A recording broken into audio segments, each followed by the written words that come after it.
दोस्तों, आज हम बात करेंगे कि स्टूडेंट वीजा रिजेक्ट क्यों होता है और इसकी क्या-क्या वजह हो सकती हैं। इसके साथ मैं आपको यह भी बताऊंगा कि किन चीजों को ओवरकम करके आप अपने वीजा एक्सेप्टेंस के चांसेस को बढ़ा सकते हैं। इसलिए इस वीडियो को एंड तक जरूर देखिएगा और अगर आपके माइंड में कोई सवाल हो तो वो कमेंट सेक्शन में जरूर लिखिएगा। और एक बात याद रखिएगा, this is not a legal advice, तो आप अपने लीगल कंसल्टेंट से भी मशवरा कर सकते हैं। वीजा अप्लाई करते वक्त सबसे जो इंपॉर्टेंट चीज है वो है SOP, मतलब statement of purpose. Statement of purpose का मतलब यह है कि आप ऑस्ट्रेलिया क्यों आना चाह रहे हैं या आप कनाडा या यूके क्यों जाना चाह रहे हैं, और उसके बाद आप ये बताते हैं कि आपने वो कोर्स क्यों चूज किया, आपके पास कितने पैसे हैं, आपको कोई स्टडी गैप है या नहीं है। मतलब आपने हर चीज डिफाइन करनी होती है और मैं आपको ये मशवरा दूंगा कि ये स्टेटमेंट ऑफ पर्पस आपने खुद लिखनी है, क्योंकि most of the cases consultants आपको कहते हैं कि हम आपके लिए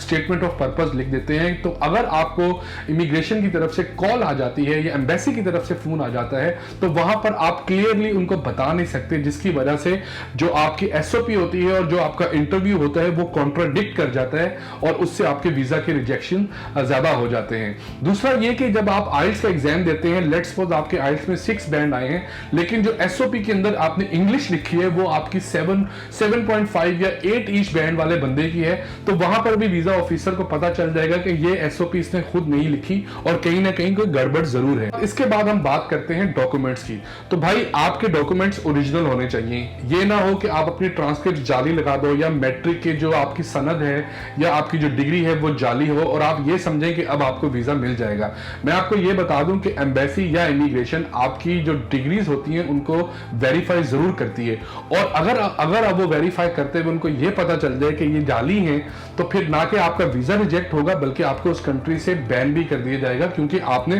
फ्रॉड किया है। और साथ साथ आपके एकेडमिक स्कोर्स भी अच्छे होने चाहिए, कम से कम 60% से ज्यादा होने चाहिए। इस तरह से आपके वीजा एक्सेप्टेंस के चांसेस बढ़ जाते हैं। हाँ, कुछ कॉलेजेस या यूनिवर्सिटीज ऐसी जरूर हैं जो 60% से कम मार्क्स के ऊपर भी आपको वीजा दे देती हैं, लेकिन उसकी रेशो बहुत कम है। बैंक स्टेटमेंट या फाइनेंशियल डॉक्यूमेंट्स बहुत बड़ा रोल प्ले करते हैं आपके वीजा एक्सेप्टेंस या रिजेक्शन के अंदर, क्योंकि हमारे जैसे कंट्रीज के अंदर क्या होता है कि लोग बैंक मैनेजर्स को जानते हैं और जब उनकी बैंक स्टेटमेंट पूरी नहीं होती तो वो मैनेजर को रिक्वेस्ट करते हैं और वो मैनेजर किसी के अकाउंट से पैसे उठा के आपके अकाउंट में डाल देता है और वो जाली स्टेटमेंट फिर आप एम्बेसी या इमिग्रेशन को भेज देते हैं, जिसकी वजह से आपका वीजा रिजेक्ट हो सकता है। तो आपने इस चीज का खास ख्याल रखना है कि जो भी आपका स्पॉन्सर है, लेट्स सपोज आपके फादर आपके स्पॉन्सर हैं और वो जॉब करते हैं और उनके पास अकाउंट में पैसे पड़े हुए हैं, तो उनके पास सैलरी स्लिप्स होनी चाहिए जो आप अपनी वीजा एप्लीकेशन के साथ अटैच करो। अगर आपके फादर कोई बिजनेस करते हैं या आपने कोई जमीन बेची है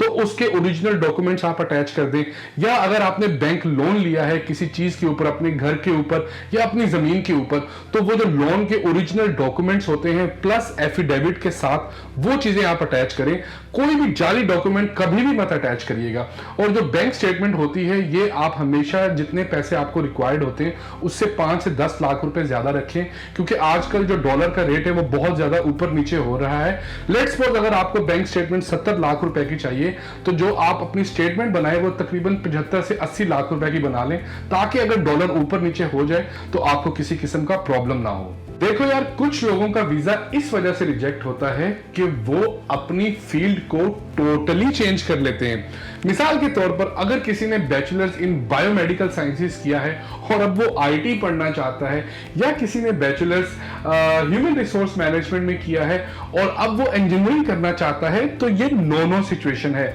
हाँ, अगर आपने इलेक्ट्रिकल इंजीनियरिंग की है और आप मैकाट्रॉनिक्स या मैकेनिकल इंजीनियरिंग करना चाहते हैं तो ये कोई गलत बात नहीं है। या अगर आप बिजनेस स्टूडेंट हैं और आपका बैचलर्स फाइनेंस में था और मास्टर्स आप अकाउंटिंग में करना चाहते हैं तो ये भी सेम फील्ड है, इससे केस ऑफिसर को कोई प्रॉब्लम नहीं होगा। इसके साथ साथ मैं ये भी कहना चाहता हूं कि आइल्स के अंदर आपका अच्छा बैंड होना चाहिए। ओवरऑल आपका 6.5 और हर मॉड्यूल के अंदर मतलब लिसनिंग, स्पीकिंग, रीडिंग और राइटिंग में एटलीस्ट 6 बैंड होना चाहिए, ताकि केस ऑफिसर को यह लगे कि यह बंदा हमारे कंट्री के अंदर आकर अच्छे तरीके से लोगों से कम्युनिकेट कर सकता है। अदरवाइज अगर आपका बैंड बिल्कुल ही लो है तो फिर आपके वीजा रिजेक्शन के चांसेस बढ़ जाएंगे। हाँ, कुछ यूनिवर्सिटीज जरूर ऐसी हैं जो आपको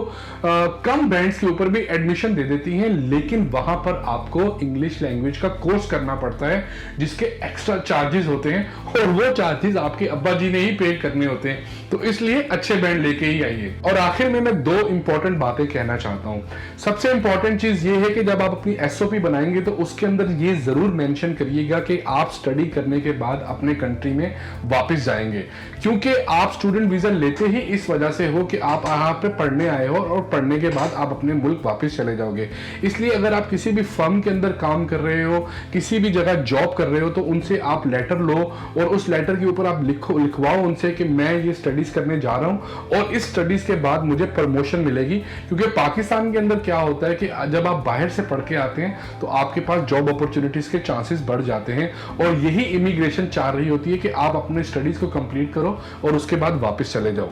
दूसरी जो इंपॉर्टेंट बात है वो ये है कि अगर आपका वीजा किसी कंट्री से रिजेक्ट हुआ है तो आप वो चीज जरूर मेंशन करें। ऐसा ना हो कि आप छुपा लें और फिर इमिग्रेशन या जो एम्बेसीज होती हैं ये एक दूसरे के साथ लिंक्ड होती हैं और इनको अगर पता चल गया कि आपका एक कंट्री से वीजा रिजेक्ट हुआ था और आपने ये चीज नहीं बताई थी, तो फिर तो आपके 100% चांसेस हैं कि आपका वीजा रिजेक्ट हो जाएगा, क्योंकि उनको ये लगेगा कि ये बंदा कहीं ना कहीं फ्रॉड कर रहा है या कोई ना कोई चीज छुपाने की कोशिश कर रहा है या कोई इसका क्रिमिनल रिकॉर्ड है। तो उम्मीद है ये वीडियो आपको जरूर अच्छी लगी होगी। अगर ये वीडियो आपको अच्छी लगी है तो मेरा YouTube चैनल को जरूर सब्सक्राइब करें और अगर आपकी कोई सजेशन है तो वो भी मुझे जरूर बताएं। Till then, thank you so much, piece.